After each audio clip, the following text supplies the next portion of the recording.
بسم الله الرحمن الرحيم الحمد لله رب العالمين والصلاة والسلام على أشرف الأنبياء والمرسلين سيدنا ونبينا محمد وعلى آله وصحبه أجمعين. اللهم افتح لنا حكمتك وانشر علينا رحمتك وزدنا علما يا كريم. Assalamu alaikum wa rahmatullah. This is our 8th lesson on our commentary of Risalat al-Jami'ah. In this lesson we'll be talking about rules that pertain to zakah. Okay, the author says وَأَمَّا الزَّكَاةُ وَهِيَ رَابِعُ أَرْكَانِ الْإِسْلَامِ فَتَجِبُ عَلَى الْمُسْلِمِ مَعْرِفَةُ أَنْوَاعِ الْأَمْوَالِ الْوَاجِبَةِ فِيهَا. Okay, so zakah is the fourth arkan of Islam, or the fourth integral of Islam, and you'll remember that from the hadith that we're constantly referencing. بُنِيَ الْإِسْلَامُ عَلَى خَمْسٍ.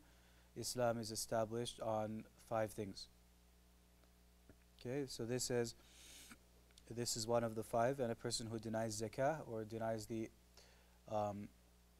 obligation of zakah becomes a disbeliever. Okay, it's one of the things. Anything that is established by definitive proofs, like Sawm, zakah, salah, anybody that denies it, that would take them outside of the fold of Islam, and they would become a disbeliever.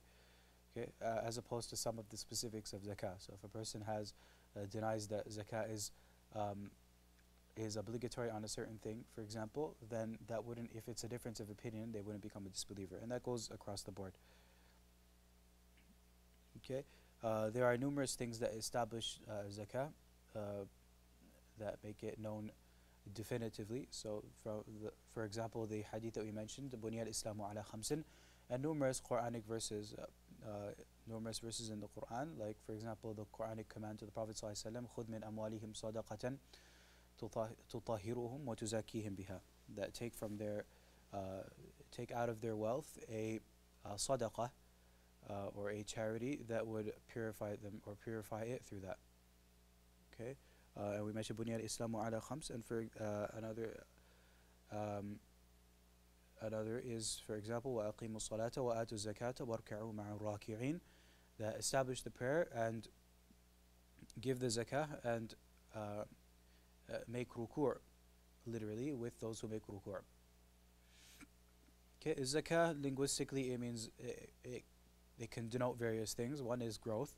So you could say, for example, zakah al-malu, and that means that it actually increased or it grew. It can also mean purification, like a verse that we mentioned. It can mean tathhir, it's purification. So the Quran says, قَدْ أَفْلَحَ مَنْ زَكَّاهَا, for example, talking about the soul, that successful are those who purify it. Okay, so zakah here means purification. And it can also mean praise. So the Quran says, فَلَا تُزَكُّوا أَنفُسَكُمْ, which means don't engage in self-praise. Okay. But legally, or when we're speaking about zakah here, we're talking about what we would take out from either because of a person's wealth or because of the existence of a person itself. So zakah is tied to either like a body, which is what we call zakatul fitr, and that's what we'll talk about at the end of this lesson. Or it could be tied to a person's wealth, like certain things. Okay, and that's what we'll consider for the majority of this lesson.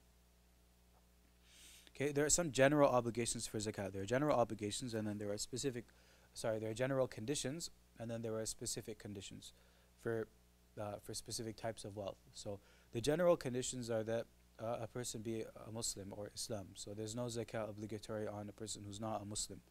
A person has to be free, so there's no zakah on a person who's not completely free. Okay, and that doesn't apply for the most part today, but it's still useful to know. And that there has to be specific ownership of something. So if something isn't clearly owned by a specific person, like something that has been endowed to the poor people, for example, it's not owned by a specific person, that there's no zakah on it. Okay, or that the owner has to be specific as well, and it has to be someone who's known or someone who's actually alive. So if something is endowed to someone who's not yet born, for example, then there wouldn't be zakat on that person. Okay, and then there are specific conditions for zakat that for specific types of wealth, and we'll mention them later on when we talk about each type. So the author here will mention the types of wealth that are upon which zakah is obligatory. Okay, and these are, he says that a Muslim must know them, or a person has to learn them so that they don't fall short in fulfilling this obligation. So he says, well, وَهِيَ النَّعَمُ وَالنَّقْدَانُ. So an-na'am is livestock, and livestock encompasses three categories only. Okay, they encompass camels and cattle and ghanam. Ghanam is sheep or goats.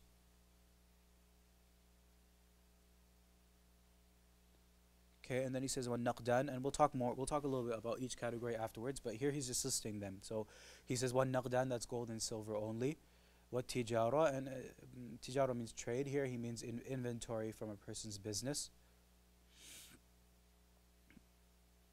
And then he says warrikazu wal ma'din, and he won't and then he won't talk about rikaz and ma'din later on, so we'll talk a bit about it here. So rikaz is buried gold or silver from before the time of the Prophet ﷺ.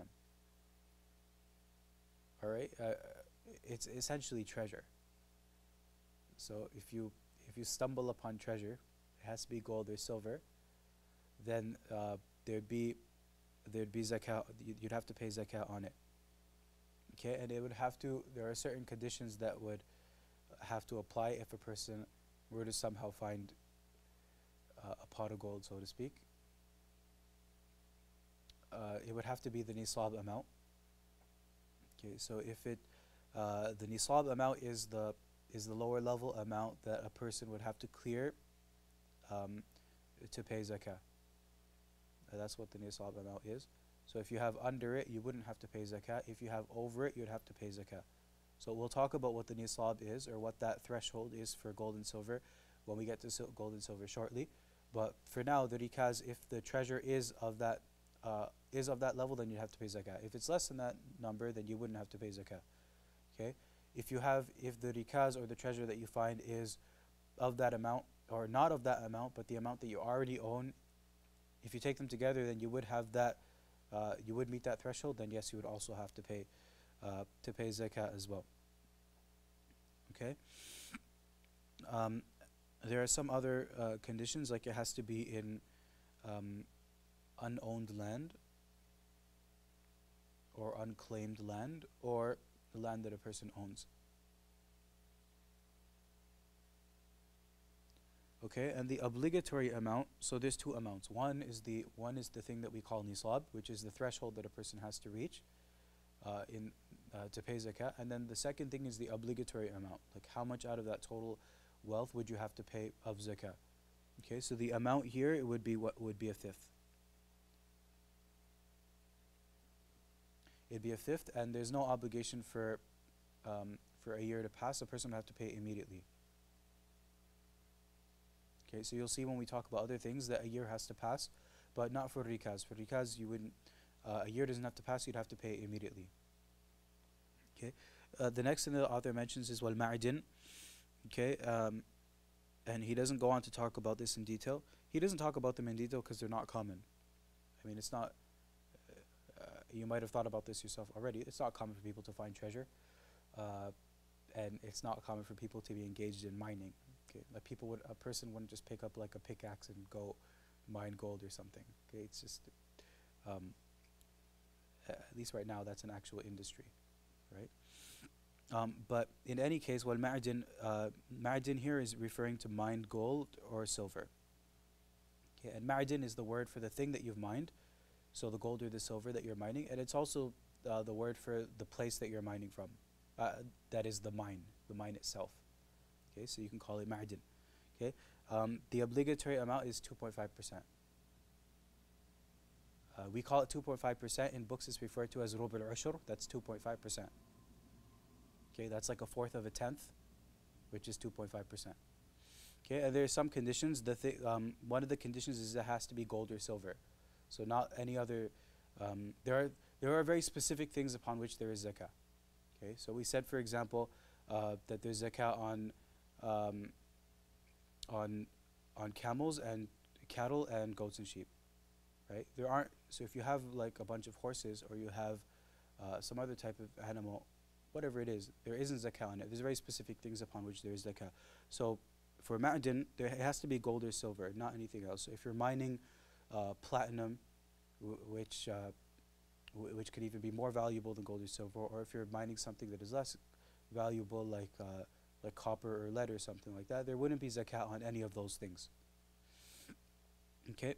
Again, it has to reach that threshold of nisab, and I said that we'll talk about, we'll say what the nisab is for gold or silver, and this is like rikaz. So it can either be that the amount that that you've mined is over that threshold, or that it's under the threshold, but you already have some that overall takes you above that limit. Okay, so if that's the case, then you'd have to pay it, and you have to pay it immediately. So like rikaz, you don't have to wait a year. You don't have to wait a year. You also have to pay it immediately. Okay, the author says والمعشرات وهي الحبوب والثمار. Okay, these things are called mu'asharat because the zakat on them is a tenth. Okay, that's why they're called mu'asharat, and they are al-hubub wa-thimar. So we'll talk about what hubub means. Generally here we're talking about like things like grain and staples. Okay, we'll talk more specifically when the author goes into this section. Al-thimar refers to like dates and raisins. Okay, that's what they mean. So these are the things that so the author gives this list of the things that a person ought to know, or a Muslim needs to know, so that if they have these things, that they'll know that they have to pay zakat on them. Okay. So now the author is going to talk about conditions that would render zakat obligatory with respect to three kinds of wealth. One is the first is livestock, the second is gold and silver, and the third is inventory. Okay, like we said, he's going to skip rikaz and ma'din. Okay, so the author says فلا زكاة فيما سوى النعم السائمة ويشترط الحول لها. That there's no zakah on anything other than free grazing livestock, and a condition is that a year passes in a person's possession. Okay, so there's three conditions that he's kind of mentioning for livestock. The first is that they be free grazing. That they be free grazing for the year. Okay, and that just means that the owner doesn't have to pay for their feed. Okay, that they graze by themselves. Okay, so if they graze by themselves and the owner isn't paying for them to eat, so to speak, then there would be zakah on them. If the owner, if they come back every day or whatever, and the owner has to pay for them to eat, such for them to survive, then no, there wouldn't be zakah on them. Okay, that's the first condition. The second condition, and I'm not going to go into much detail over for livestock because not many people have livestock, so it's not something that applies to most people. But if you do have livestock, then it's something that you should know in detail. So you should consult with people who do know, or if you know how, then to reference books that will give you an indication of how to fulfill this zakat obligation. But I'll just speak generally, so to speak. The second condition is that they have to be in the owner's possession for a year, for an entire consecutive year. Okay, so if they, again, we have a certain threshold which we call the nisab for livestock. So if you have a certain amount of cattle, for example, you'd have to pay zakah. If you have a certain number of sheep, you'd have to pay zakah. So, and the same goes for camels. So, for example, if you have 40 sheep, you'd have to pay zakah. If you have under 40 sheep, you don't have to pay zakah. So the second condition is here is that they have to be that the owner has to have this number for the entire year. So your zakah year would start when you get 40 sheep, for example. If you keep that 40 sheep for the entire year, at the end of the year, you'd have to pay zakah. If at any point during the year your number drops, for whatever reason, one dies, You give someone, you give one to someone else. You sacrifice it, you eat it, whatever. And you have 39, for example, your year would cut. Your year would stop. And your year would start again, or your year would restart once you get the number again, the nisab amount. Okay? So we're not looking at, we don't start the year when you get 40 and then just look at the end of the year without looking at the middle. Okay? The middle is important. So if it dips below the threshold, your year is cut. Okay? So this is different from some other schools in which you just look at the beginning and the end. That's not how it is in the Shafi'i school. Okay? The third condition is that they have to be the nisab amount. The nisab, I'm not going to talk about what the nisab amounts are for livestock because it's a bit complicated and because it doesn't apply to most people's circumstances. But so we'll skip that details. But again, if you own livestock, then that's something that you should consult to know whether or not you should pay zakat, so that you're not paying zakat if you don't have to, and you are paying zakat if you do have to. Okay, and the last condition that we'll mention is that the animals that you do have, or the livestock you do have, that they're not being used for some kind of work. They're not work animals. Okay, so if they're being used for work, like they're plowing or they're digging or they're carrying stuff, for example, if they're generally speaking work animals, then you wouldn't pay zakah for them. Okay, and that will suffice for our discussion of the zakah on livestock. Okay, the author goes on to talk about conditions that relate to money, so to speak, to gold and silver, and to inventory. So he says, وَكَذَلِكَ يُشْتَرَطُ لِلنُّقُودِ وَالتِّجَارَةِ. Okay, وَيُشْتَرَطُ فِي هَذِهِ الْأَنْوَاعِ النِّصَابُ أيضا. Okay, so a condition for nuqud and for tijara are the year passing. So that's one condition that's the first thing that he mentions, that a whole year has to pass while this is in possession of the owner. So if he loses possession of it during the year count is cut off. So again, it's the same thing that we mentioned. So your year starts when you hit the threshold, or when you acquire the threshold, and then that's when your year starts. So let's say your year starts in Muharram, you meet the threshold, you meet the nisab. Okay, if the next Muharram comes and you still have the nisab and you've never during the year dipped below the nisab, then you have to pay zakah. Okay, so again, that's different from some other schools in which they only consider the beginning and the end. Okay, so we're looking at the entire year. Okay, and he says, okay, so it has to be over the nisab or at the nisab for the entire year. He says, وَيُشْتَرَطُ فِي هَذِهِ الْأَنْوَاعِ النِّصَابُ أيضا. So the nisab for classically, well, I'll tell you classically, the nisab for gold classically is 20 dinars. Okay, the nisab for gold is 20 dinars, and the nisab for silver is 200 dirhams. Okay, so when we say dinar, we mean gold. When we say dirham, we mean silver. Okay, I'm going to use the word nisab. Nisab is just the threshold amount that a person has to meet. Okay, a dinar was 4.25 grams. A dinar is 4.2 grams. So if you multiply that by 20, 4.25 by 20, you get 85 grams. Okay, so the nisab for gold is 85 grams. Okay, and so you can calculate that in dollars if you're in Canada or America or whatever currency you want. Right now, I think it's about $4,000, maybe to $5,000 US, something like that. And the dirham is just under 3 grams. It's 2.975 grams. Okay, so if you multiply that by 200, we said that the nisab for silver is 200 dirhams. So if you multiply it by 200, that's 595 grams. It's just under 600 grams. Okay, and if you calculate that in dollars, I think it's about $400. Okay, and I mean, they will fluctuate slightly based on the market. Okay, so that's the nisab for gold or silver. For paying for There's a difference of opinion over whether or not you should, the nisab should be gold or silver for things like paper money.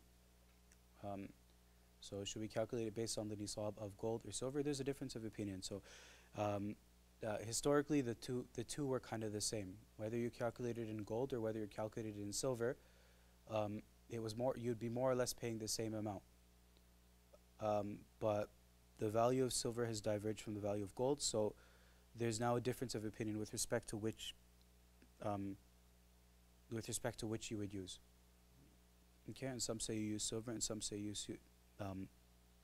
use gold, and it is actually a big difference. It's about it's more than $3,000, the difference. Okay, so some say, and there's good reasons for both. Some say that you'd use silver as a standard because it's more beneficial for the poor. So if you say that you should give silver, if you should use silver as a standard, then that would be more beneficial because there'd be more people paying zakah, because more people would have, let's say, $400 for the entire year. Okay, but the converse of that is that a person who has $400 would have to pay zakah. So there'd be a lot more people that are paying zakah, but also poor people would be paying zakah as well, right? Because a person who has $400 for the entire year is still someone who's kind of poor, right? Having $400 really isn't that far away from being poor. So it would also have that effect as well. Some people say that you use gold because gold is actually truer to the historic standard of what was required, or what the nisab amount would have been then. Okay, but again, it has the opposite effect. It has the converse of it is that someone would have to hold at least $4,000 or $4,000 to $5,000 in their account, so to speak, for an entire year.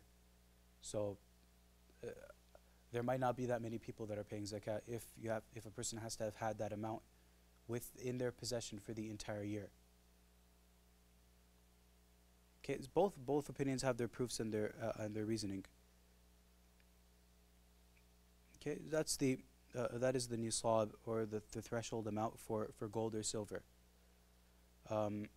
So that's the second condition that the author mentions.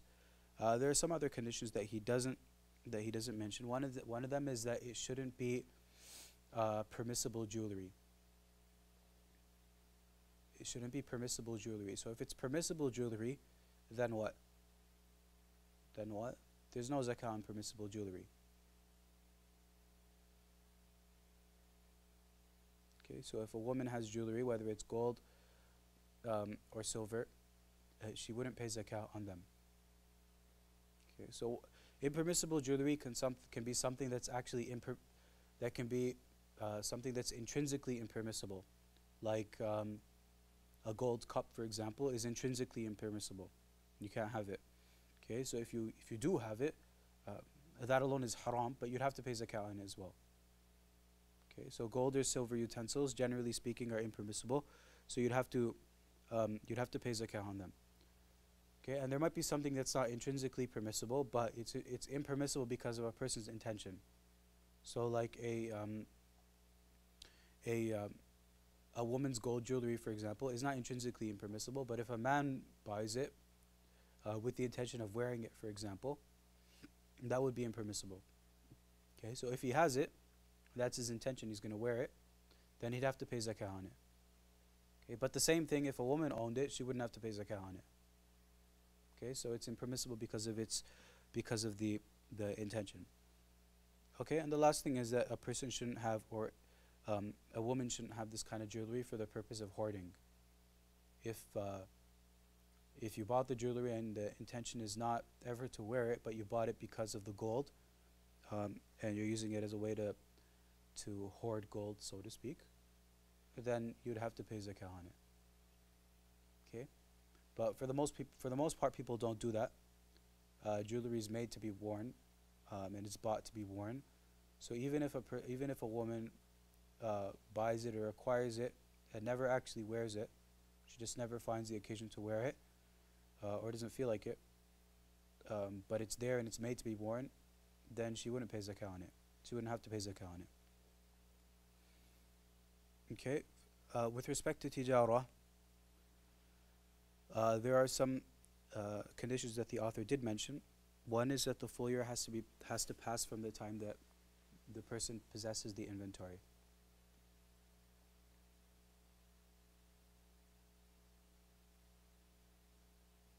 Okay. The second condition is that it has to reach the nisab amount or the threshold amount, but at the end of the year only. So this is different from gold or silver. Okay, gold and silver we said has to be over the nisab amount or at the nisab amount for the entire year, but not for tijara, not for inventory. So you could start, for example, in Muharram. You can have the intention that I'm going to engage in business with these stuff. Okay, and then throughout the year, for example, it dips below the nisab level, or it goes higher than the nisab level. It doesn't matter. It's at the end of the year. If you're at the nisab level, then you'd have to pay zakah. Okay, and another condition is that the stuff have to be stuff, like have to be stuff that stand in the place of money. Okay, it has to be things that you could sell. It has to be merchandise or inventory. As opposed to, for example, money.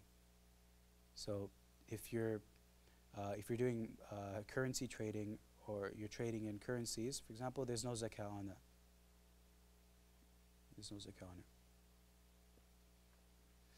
Okay, and the last condition that applies to tijara or to inventory is that you have to have the intention of engaging in business or trade at the time when you possess it. Okay, so the year starts when you have the intention to engage in trade. Okay, so imagine you have, I have a lot of books. Okay, so I have no intention of selling them, right? But so right now there's no zakat on them because I own them, and then my intention is just to keep them and to benefit from them. But the year would start when I decide to start using, or I decide to make it a business, where I'm going to sell my books, or I'm going to trade in books, that kind of thing. That's when the year would start. Okay, so the intention is important when it comes to trade. If I decide after a couple of months that I'm not gonna, you know what, I don't need the money, I'm gonna keep my books, I like my books, and that was a bad idea to sell my books, especially because it took a long time to acquire them, then the year would break. Okay, so the intention is important. Okay, the author says, وَوَاجِبُ النَّقْدَيْنِ وَالتِّجَارَةِ رُبْعُ الْعُشُرِ. Okay, so we said رُبْعُ الْعُشُرِ, which is a fourth of a tenth, is 2.5%. Okay, and that's what's necessary to give or obligatory to give in zakah for a naqdain, which is gold and silver, and tijara, which is inventory. Okay, and again, we skipped what was obligatory to give for livestock because it's rare. So he says ربع العشر, which is 2.5%. Okay, so the easiest way to the easiest and an acceptable way to calculate your zakah is to start when you reach the nisab amount. So let's say hypothetically that the nisab amount is 4,000 US. Okay, so it's Muharram, I get 4,000 US on the first. So I have the nisab amount. Okay, so then I'd look at my balance account or what I have in my possession for the entire year. If I stay at 4,000 or more, I get 5,000 or whatever it is, and I reach that amount for the entire year, by the next Muharram I'd have to pay zakah. If I look at my balance and I've dipped below that amount, even if it's by just a little bit, so I lose a few dollars here or there, and I go below the amount, the year would cut off from that day. As soon as I get it again, the year would start. So the year can cut off and start, or the year can start and get cut off endlessly, so to speak. I mean, if it happens that you're always dipping below the nisab amount, then you would never have to pay zakah. Okay? But if I keep that amount for the entire year, or for an entire year, at the end of that year I'd have to pay zakah. Okay, so the next Muharram, if I've looked at my balance and I have that nisab amount for the entire year, then I'd pay 2.5%. 2.5% of that. Okay, and that would be of the Hijri year, not the Gregorian year. So the Hijri year is actually shorter than the Gregorian year, so you'd calculate it based on that.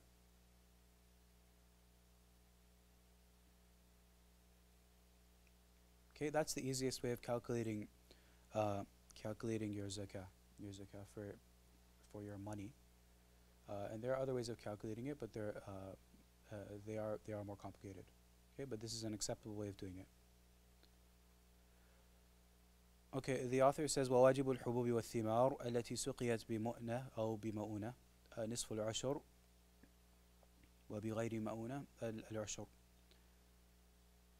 Okay, so the amount that's obligatory for zakah, for what we're calling hubub and thimar, is 5%. He says nisf al-ashur, so half of a tenth is 5%.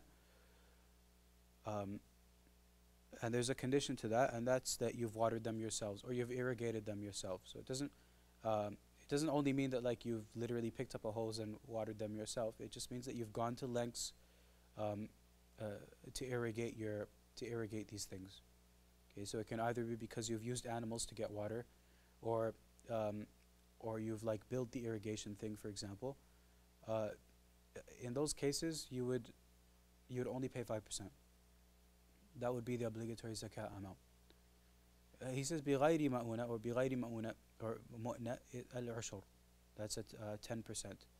So if they've been irrigated without any work on your part, like let's say for example by rainfall, or because they're close to a pond or a stream, or a river runs by them or through them, for example, then the obligatory amount would be 10% and not 5%.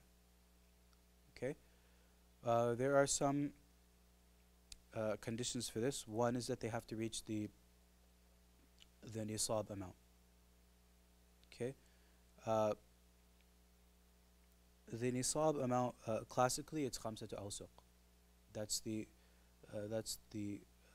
It would be khamsatu awsuq, so 5 awsuq, and 1 wasaq is situna sa'an. It's 60 sa', so that's 300 sa'. And each sa' is 4 muds, so that's 1,200 muds or amdad. But in these are volume-based measurements, but in kilograms, they're if you were to measure them by weight, which is the easier thing to do, then it would depend on it would differ slightly depending on the volume of the thing that you're weighing, right? But an approximate measurement, they say, is just under 100 centimeters cubic squared. So 97.7 cubic squared is approximately what you'd have to would be like a weight-based measurement that's approximate to it. Okay, so the nisab for we won't go into much detail over this, but if you have something that falls under the definition of thimar or hubub, then you should look more into it and you should consult. But this is just to give you a general idea of the kinds of things or the kinds of rulings that are related to zakah. So for the nisab for it, if you're going to be calculating this amount, it's after the things have dried. It's after the things have dried and completely ripened. So for thimar, it's when it becomes a date, or when the grape becomes a raisin. Okay, thimar is for dates and grapes only. So when you're calculating the nisab, it would become when it becomes a dried date, i.e. when there isn't water in it, and the same goes for a grape when it becomes a raisin. All right, and hubub, we said we're talking about grains that would constitute a stored staple. So staples that are stored, and eaten. Those are hubub. Okay, so there's no zakah on. So we said zakah for thimar are like dates and grapes. Dates and raisins. That would include. So if you have other kinds of produce, like apples or strawberries or that kind of thing, there's no zakah on it. Okay, even though we would generally, when we're talking about thimar refers to like produce, but we're only talking about 2 specific kinds, not other kinds. Okay. All right, and hubub are things that constitute a primary staple, so it also doesn't include things like vegetables. Okay, even if people eat them, they're not stored staples, so they wouldn't they wouldn't fall under the rubric of hubub. So zakat wouldn't be obligatory um, upon any of those things. Okay, zakat would be obligatory upon or for hubub when, or even thimar when they become, well, for hubub when they become strong, when they become hard, and uh, thimar when they become, or when they show signs of becoming ripe. That's when they would be. That's when it would become obligatory to, or that's when zakat upon them would become obligatory. There's two different things. One is that when zakah becomes obligatory, and when you have to actually pay the zakah. Okay, it would become obligatory when it becomes desirable, like it becomes, it shows signs of being ripe, and that could be because of its color or because of another characteristic.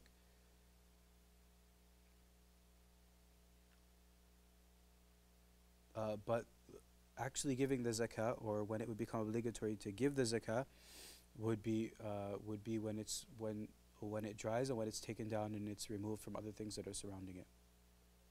Okay, when it's actually harvested, so to speak.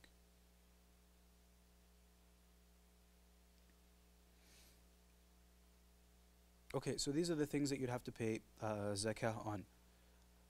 We said that there's zakah connected to wealth, and that's the zakah that's connected to wealth, the things that we talked about. And there's also zakah that's tied to a person or a personhood.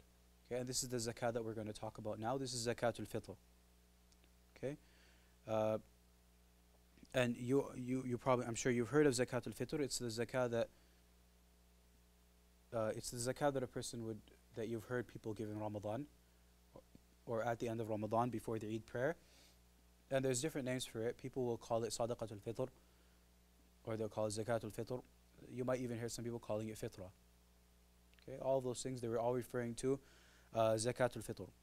So the author says, وَزَكَاةُ الْفِطْرِ وَاجِبَةٌ, it's obligatory على كل مسلم, and every Muslim, إِذَا فَضَلَتْ عَنْ قُوتِهِ وَقُوتِ مَنْ يَقُوتُهُ يَوْمَ الْعِيدِ, that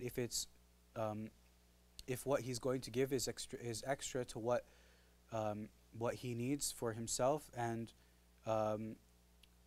those he's supporting on the day of Eid, وَلَيْلَتِهِ, on the day of Eid, and on its night.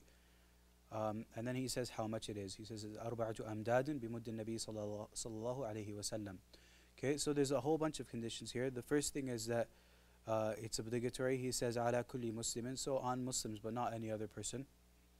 And that the second thing is that the second condition that he mentions is that the person has to be of means for the day of Eid but also the night of Eid. Okay, so when he's giving zakatul fitr, he has to have enough that he can support himself and also his family for the day of Eid and for the night of Eid. Okay, and there's a bit of difference of opinion over what night here means. We said that night always means the night before Eid. The night before the day. In this specific instance, some scholars within the school think that it means the night that comes after the day. Okay, so it would actually be the second night of Shawwal, not the first night of Shawwal.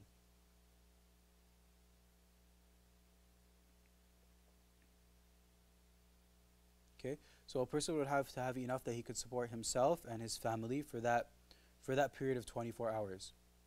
Okay, so let's say it's the first night of Shawwal and the first day of Shawwal. It would have to be enough for him and his family and his clothes and his house and anything that his family would generally need. Okay, anything that a family of his circumstance would need, he would have to cover that. So that's not a high bar. Okay, it's not a high threshold, so to speak. It's just 24 hours that a person would need to cover their needs for. So if they can cover their needs for that 24 hours, then they'd have to pay zakatul fitr. Okay, if they're not able to cover the needs for that period, then no, they wouldn't have to pay zakatul fitr. Okay, another condition is that a person has to be present for the time that it's obligatory for. Okay, so a person has to be present for a little bit of Ramadan and a little bit of Shawwal. Okay, so Ramadan will end with Maghrib, and Shawwal, the first day of Shawwal, will start just after Maghrib. So you have to be present before it, just before it and just after it. So a little bit of Ramadan and a little bit of Shawwal. So if a person is born after Maghrib, for example, then would you have to pay Zakatul Fitr for that person? No. Okay, if a person passes away just before the end of Ramadan, just before Maghrib, then they wouldn't have to pay Zakatul Fitr either, because they would have been present only for the beginning, but not the end of the period. Okay. And the same thing goes like if a person, it's not just with like a person being born or a person dying, but if a person, for example, loses their wealth just before Maghrib, for example, they also wouldn't have to pay because they wouldn't have fulfilled that condition. They wouldn't have met that condition when Shawwal sets in.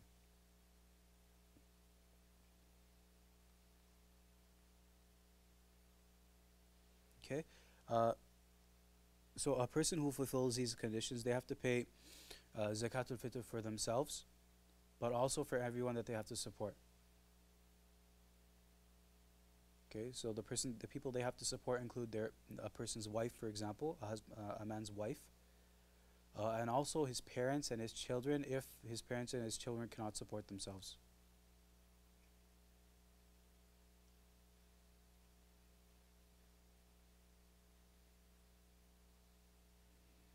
Okay, with respect to the time for paying the Zakatul Fitr, it's not permissible to delay it past Maghrib on the day of Eid.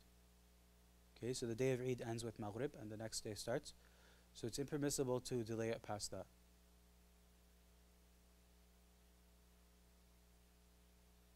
Okay, the purpose of Zakatul Fitr is to give it to those who are in need of it for that actual day, so that they're able to enjoy that day. Okay, giving it past that date completely misses that goal, and it's impermissible. Okay, and it's actually permissible to give it from the first night of Ramadan. So you can give it from the first night of Ramadan. But it actually becomes obligatory when the sun sets on the last day of Ramadan. Okay? So when the sun sets in Ramadan, you're there for a little bit of Ramadan, you're there for a little bit of Shawwal, it's obligatory. But it's permissible to give it from the first night of Ramadan. And it's makruh to give it after the Eid prayer.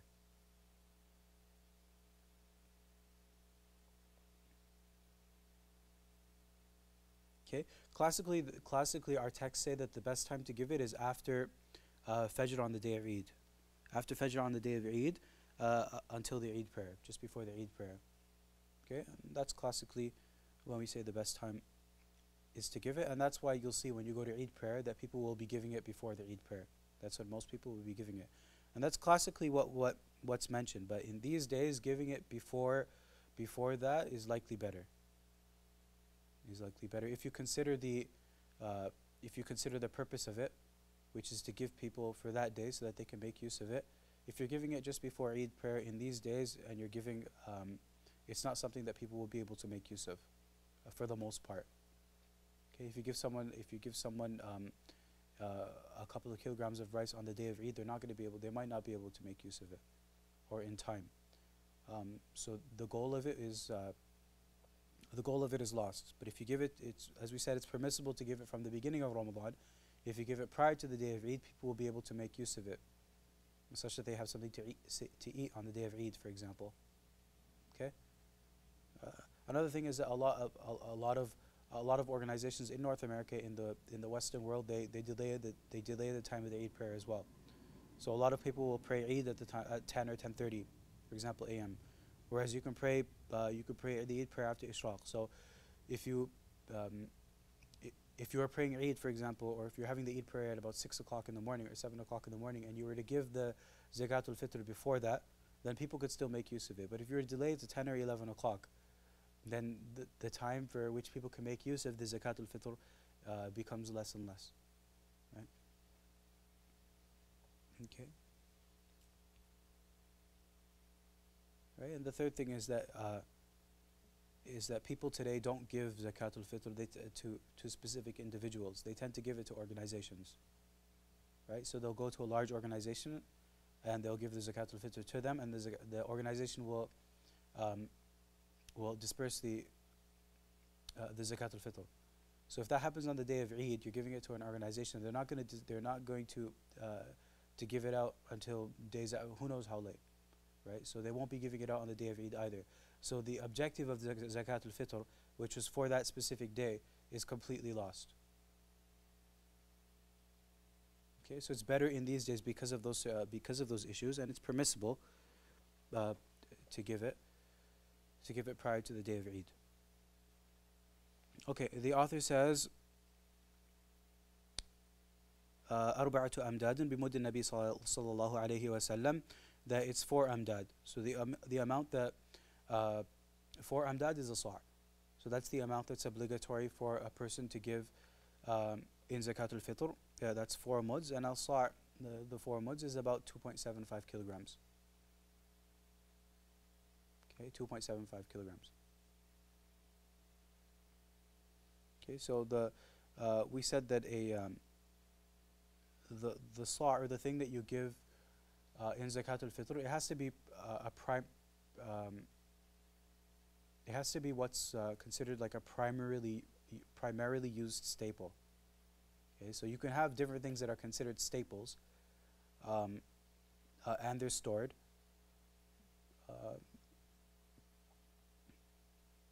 There are a lot of different things that are staples. So wheat, for example, rice, barley, chickpeas, all of those things are staples and they're stored, right? All of those things would fall under this definition of a stored staple. But for the most part, people don't use these as actual staples. They use rice. So you'd use the thing that's you'd give the thing that's primarily used, not something that's like less used. Okay, and you really couldn't, I mean, even though wheat is a stored staple, you couldn't really give wheat because it's not in a usable form. So you can't give someone a bushel of wheat or something like that and expect that they'll be able to use it, because it's not in that's not in a usable form. They wouldn't be able to do anything with it. Okay, the thing that's primarily given is rice. Okay, because it fulfills all the conditions. Okay, so if you can give the mu'tabad, or the authoritative position in the school, is to give the actual staple. So it would be to give 2.75 kilograms of rice to people. Okay, are you allowed to give the value of the sa' or the value of the rice instead of giving the actual thing? There's a difference of opinion. The actual, as I said, the mu'tamad or the authoritative position in the school is no. You have to give the actual thing. Okay, but there's a difference of opinion. Some say that it's permissible to follow the Hanafi, or one of the Hanafi opinions that allow giving the value instead. Okay, which nowadays is something between like $5 and $10. Some set it at about $7 per head. Okay, so some say that it's permissible to follow that opinion because it's more beneficial or more useful to those who are in need. Okay, and some will stick to the authoritative position in the school, which says that you have to give the actual thing. The last thing that the author says is وَتَجِبُ النِّيَّةُ فِي الْجَمِيعِ, that you need an intention for all of this. Okay, so everything that we've talked about in this chapter about zakah, you need an intention for it. So if you were to give these things, whatever it was, if you were to give that in and you weren't thinking about zakah, you just were giving it in charity, for example, you couldn't later say, well, you know what, I realized I needed to give zakah, so I'm going to make that my zakah. Okay, you need to have the actual intention when you're giving zakah. Okay, so you can't retroactively decide that it turns out that you had to give zakah, and that thing that you gave a couple months ago is going to be your zakah. It doesn't work like that. Okay. The author now talks about the categories of people that you're allowed to give zakah to, or zakah recipients, and the conditions that have to be present in zakah recipients. So he says, وَلَا يَجُوزُ أَن يَصْرِفَ الزَّكَاةَ وَالْفِطْرَةَ إلا إلى حر مسلم متصف بصفة أحد الأصناف الثمانية كالفقير والمسكين وكونه غير هاشمي ولا مطلبي ولا مولى لهما ويجب استيعاب الموجودين منهم. So he's going to talk about two things. One is that One are conditions that have to be present in zakat recipients, and the second thing is how many people you have to give it to. Okay, so a person has to be, he says a person has to be free and a person has to be Muslim, so you can't give zakah by consensus to a non-Muslim. Okay, this doesn't mean you can't give charity to a non-Muslim. You can give charity to a non-Muslim, and you have to give charity to people that are in need. Okay, if people are in dire need and you have the ability to help them, you have to give them money. But this is a specific issue. This is about zakah specifically. So it has to be to Muslims. And it can't be from the Prophet of the family of the Prophet ﷺ. So it can't be someone who is a Hashimi or a Muttalibi. Okay, and that's the Mu'tamad position in the school. And there is some difference of opinion among scholars today with respect to giving it to a Hashimi or a Muttalibi. Okay. Also, it can't be, the author doesn't mention this, but it can't be someone that you have to support. So you can't say, oh, I have to give zakah, so I'm going to give it to my wife. Okay, you have to support your wife, so you can't give it to your wife. You have to support your parents, for example, and your children as well, so you can't give it to either of them. Okay. Then the author says that it has to be it has to fall under the 8 following categories. And the 8 categories are those that are mentioned in the famous verse that إنما الصدقات للفقراء والمساكين والعاملين عليها والمؤلفة قلوبهم وفي الرقاب والغارمين وفي سبيل الله وابن السبيل. So if it's one of these 8 categories, then you can give someone, you can give, if the person that you're giving zakat to has to fall within one of these 8 categories. And a lot of these categories are not present today anyways, but it's good to know what these 8 categories are. So he says kal-faqiri, it's the first one that's mentioned. A faqir, the first 2 mentioned are faqir and miskin. Okay, and both of them mean poor people, but there's a difference when they're used together. They have a slightly different indication. Okay, if they're used separately, they might just mean the same thing. Okay, there are a lot of words like that in Arabic. If they come together, they have a different meaning. But if they're used, if only one is used, they might just mean the same thing. Okay, so if faqir and miskin come together in a sentence, that they would mean something different. But if they come separately, it might just mean the same thing. So there's some words like that. Say إذا اجتمع افترقا وإذا افترقا اجتمعا. Okay, and that's what it means. So a faqir is someone who doesn't have, here a faqir is someone who doesn't have any money, and they don't have any suitable means of getting any, or they have money, but the amount of money that they have or that they're able to acquire is more or less useless. It doesn't really do anything for them. So let's say a person needs 10, but they're only able to acquire, or they only have 4 or 3, which does nothing to help them. Okay, that's a person that we would consider faqir. So that's a person who's really poor, or really in need. The second category, miskin or masakin, that he mentions, is better than the faqir, so to speak. That person can have money, or they can have employment, but they're not getting enough that would cover their needs. So they're still falling short. So imagine a person needs 10, but they're only able to put together 7 or 10. Okay, that person, we would still consider that person to be in need. Okay, they're still in the red, so to speak. They're not fulfilling they're not making enough to be able to cover their basic needs. Okay, so you wouldn't look at a person like that and say, well, you know what, you're covering most of your needs, you're not really in need. Okay, even people that are just falling short are also people that you can give zakat to. Okay, he says he doesn't mention the rest of the categories, but we'll mention them from the verse. It's one of them is al-amilin alayha. That's a person that's working. That's a person that the imam would use for zakat administration. So like secretaries, accountants, people that collect the zakah, people that disperse the zakah, that would be someone who's working in zakah administration. So if that person is not salaried, then he can get zakah. Okay, but for most of our contexts, we don't have people that work in zakah, so it's not really applicable. Okay, the next category that's mentioned in the verse is al-mu'allafatu qulubuhum, and those are people that we want to draw close, so to speak. Okay, and there's different categories that are mentioned for them. This category in the Shafi'i school, it doesn't have to be someone who's poor.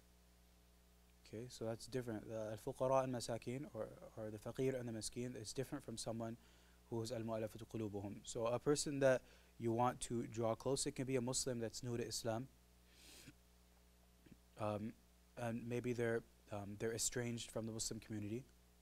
Right? They don't have much close contact with the Muslim community, and you want to draw them close. You can give zakat to that person, or a person who's a Muslim but their faith is weak. Okay, you can give, and you think that by giving them zakat that their faith would become stronger. You can give zakat to that person under this category. Okay, and there are some other categories that fall, or subcategories that fall within this rubric, but they are for the most part not applicable. Okay, the next in the verses وَفِي الرِّقَابِ. So those are for slaves that are trying to manumit themselves. So slaves that are trying to buy their freedom, that you can give them zakah to help them do that. Okay, and for the most part in our context, it's not that's not really applicable. Okay, then the other verse says وَالْغَارِمِينَ, that those who are in debt. And there are a number of categories for people that are in debt. I'll mention a couple of them. One of them is that those who've taken it upon themselves to perform some kind of public good. So it could be like they built a road, or they built a masjid, or they freed a slave, or they did something that was of specific public benefit, or it was in the public interest. Okay, so if they took out a loan to do that, and they're now in debt, you can after the fact give them zakah. Okay, but it doesn't work conversely. So a person wouldn't say, okay, I want to get zakah, so I'm going to take out this loan now, and I took out this loan so for that purpose, so that I can do this thing and that people will give me zakah. That's not the purpose of it. Okay, the purpose is that someone did something, and now you know that person's in debt, so you're helping them get out of debt because you know that something that they did was good. Okay, so it's a little different. Okay, another category of someone who's in debt is what you would normally consider when you think about someone who's in debt. It's someone who took out a permissible loan, or they took a loan for something that's permissible, either for themselves or their family. You can give them zakat to help them pay for that. Okay, that's if they're unable to pay their loan. Okay, so like like it's time for them to pay their loans and they're unable to pay it. Okay, so it's different from people who are on like a kind of a payment plan.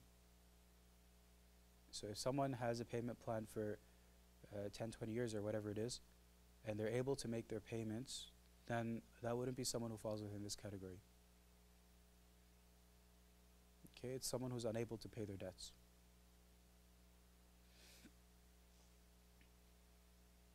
Okay, the last category that he mentions is, or the second last is fi sabilillah.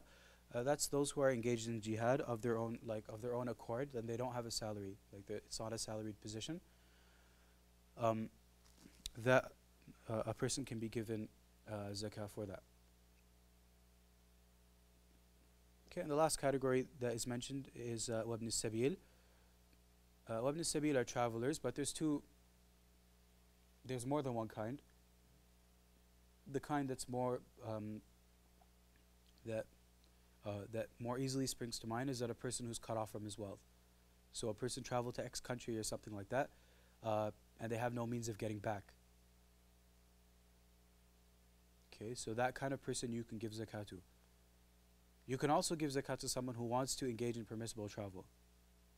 Okay, so I'm in Toronto right now, so imagine someone wants to travel, or and the travel is permissible, but doesn't have the money to get there to come back. I can give him zakat to do that. Okay, it doesn't mean that you have to or that you should, but you could. Okay, that is a permissible and a legal category. Okay, the last thing that the author says is وَيَجِبُ اسْتِيعَابُ الْمَوْجُودِينَ مِنْهُمْ, that you have to cover all the categories. So there's a little bit of detail with respect to covering all the categories. It differs depending it differs depending on who's giving out the zakah. Okay, so if you have an imam, so to speak, he has to cover all of the available categories, and he has to split up the zakah equally amongst the 8 categories, or the available categories. Okay, and then give in each of those categories depending on need. Okay, that's if the wealth suffices for all, and then he would split it up that way. But if he doesn't have to cover all of the individuals if there isn't enough wealth to go around. That's if there's an imam, or if you're in a sort of a Muslim country or a Muslim environment, and you have that circumstance. But if a person is giving it out himself, like it's the owner himself, then he doesn't have to cover all of the available categories. Okay, sorry, he doesn't have to cover all of the available individuals. Okay, the mu'tamad is that he would have to cover all of the categories if they're limited and there's enough money to do so. Okay, but if he doesn't, if not, and for most people, they wouldn't have enough, they wouldn't have to cover all. Okay, they would cover at least 3 from each category. They would cover at least 3 from each available category. Okay, and there are numerous scholars that have held that 3 in total is also permissible. Okay, that the entirety of the people that you're giving to is 3. Okay, and you don't have to give equally. You can give according to need. You should give according to need. Okay, and the purpose really is to take people out of need. Okay, so if you have a lot of zakah to give, let's say you have $1,000 to give in zakah, for example. It's better to give people to take them out of need than to give people an amount that would take them out of need, as opposed to splitting up your zakah to a whole bunch of people that would do nothing for them. So you have $1,000. Instead of saying, okay, I'm going to split it up amongst 200 people and give $5 to each person, it's better to split it up amongst less people and take them out of need. If you give because that is the purpose of zakah. Right? It's not to feel good or to give people small sums of money. If you give people $5 or $10, that might not help them. But if you give a person $100 or $200, that might take them out of their current financial predicament. Right? Whereas if they were to stay in the red for that 100 or 200, that could put them in serious financial difficulties. Okay, so if you can do that, that is the better thing. That is the better thing to do. Okay, and the last thing that is worthwhile mentioning is that you shouldn't ask too many questions when people say that they're zakah eligible. Okay, so if a person comes and says that they're in need or that they're zakah eligible, just give it to them. I mean, a person has to use their own common sense, but there is a trend towards asking too many questions that are humiliating. Okay, and the vast majority of people don't ask for zakah, or they don't ask for help unless they actually need it. Okay, and most people, when they're in need and they do get money, they use it for covering their primary needs. Okay, so it's I mean, one of the ways that people prevent themselves from giving zakah or engaging in charity is that they think, well, this person doesn't need it, or I should try to ascertain what this person will do with the money. So don't ask humiliating questions like, why do you need it? What are you going to do with it? Or don't try to financially plan for it. I mean, the obligation is just to give it to those people who, like, on the face of it, are deserving, or on the face of it, at least say that they're deserving. Okay? And that really is all that's it's sufficient.